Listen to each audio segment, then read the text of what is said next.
This is Not Necessarily True TV, and I'm Sonny Bray. Tonight we present the not necessarily 100% accurate story behind the creation of a great American landmark, Mount Rushmore. It all began with a sculptor from Idaho named Gutzon Borglum. Get to work!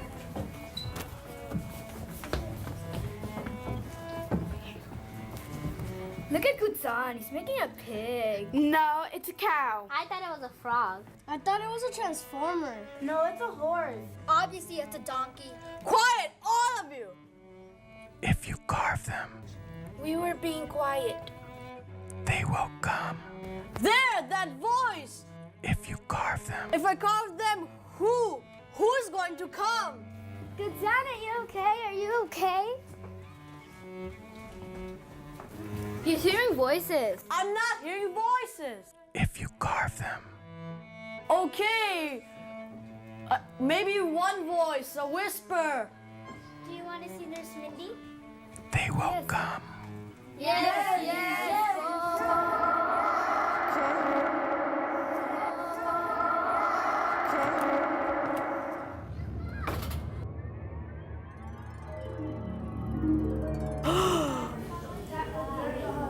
Where am I? The Black Hills of South Dakota. Why am I here? If you carve them, If if I- you carve them, Yeah, they will come, I know. Who is going to come? That would be me, George Washington? the father of your country himself. You think people will remember you just because I carved your face on that mountain? You're crazy. Hey, you're the one who thinks you're talking to George Washington. Besides, you won't be carving this, you'll be carving that. How did you do that? How? Look before you say no. Let me tell you about myself. I was born in the American colony of Virginia. And as a young man, he was a surveyor, which is a person who measures and maps out land. Martha, what are you doing here? A future president needs a first lady. George and I were married in 1789. During the French and Indian War, I was named commander of the Virginia militia. When the colony fought for independence from England, he became head of the Continental Army during the American Revolution. After the war, I had the honor of being elected the first president of the newly formed United States of America. So much bravery. Aw, thank you. So few teeth. Where did he go? Where did who go? George Washington, he was standing right here. George Washington doesn't go to the school. Maybe he goes to the charter school next door. if you carve them, How about me? Thomas Jefferson? None other. You want me to carve your face on the side of Mount Rushmore? I would be perfect, handsome, intelligent. I was born in Virginia, one of the original 13 American colonies. I was a lawyer, an inventor, and a legislator who spoke out against English laws and unfair taxes. In 1776, he wrote the Declaration of Independence, which said all men are created equal. Martha? I became your wife in 1772. We had 6 children together. After the Revolutionary War, I served as minister to France. 6 children! I was also Secretary of State to President George Washington. Then, I became Vice President. Count them, 6! In 1801, I became the 3rd President of the United States. Some people call me the father of our democracy. Sure, a whole democracy plus 6 kids. How many? 6! They get the point, Martha. This is giving me a headache. You think you have a headache? How do you think I felt in 1865? Abraham Lincoln? In the flesh, kind of. Honest Abe, Americans have a thing about nicknames. What are you doing here? Didn't the whispering voice tell you I want to be on that mountain? Can't let Washington and Jefferson have all the fun. You're already on the penny and the $5 bill. School's closed on your birthday. Technically, I have to share it with Washington. The man is so needy, but I see your point. I was born in Kentucky in a one-room log cabin.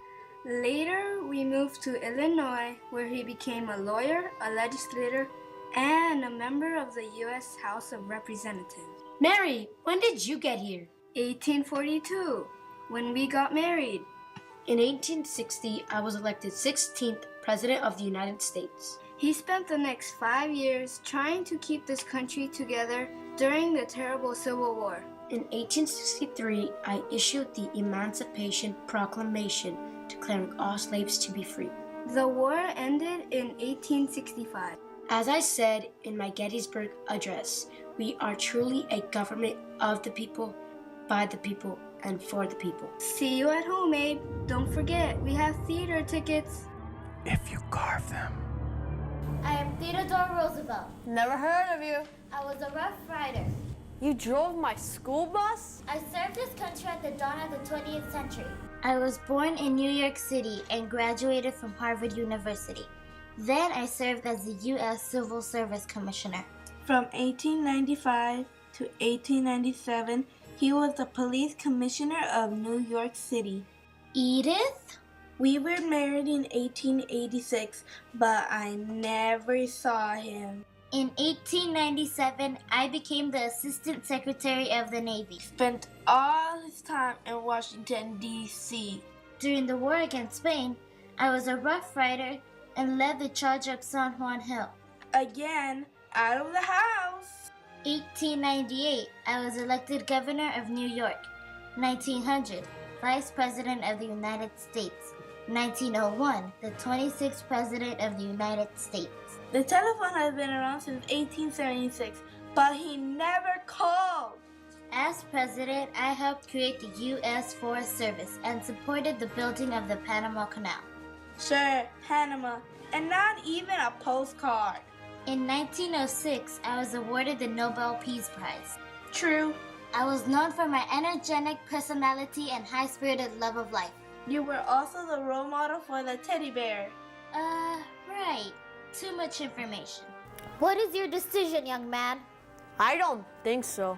If you say no, I may have to use that stick. He means it too. I was famous for saying speak softly and carry a big stick. Fine. 4 presidents. Wait. What do you know about building a baseball field? The story you have just seen is partially true. Gutzon Borglum was the driving force behind the creation of the monument at Mount Rushmore. The project began on October 4th, 1927, and was completed October 31st, 1941. The rest of the stuff, the fifth grader and the whispering voice, we made all that up. For Not Necessarily True TV, good night.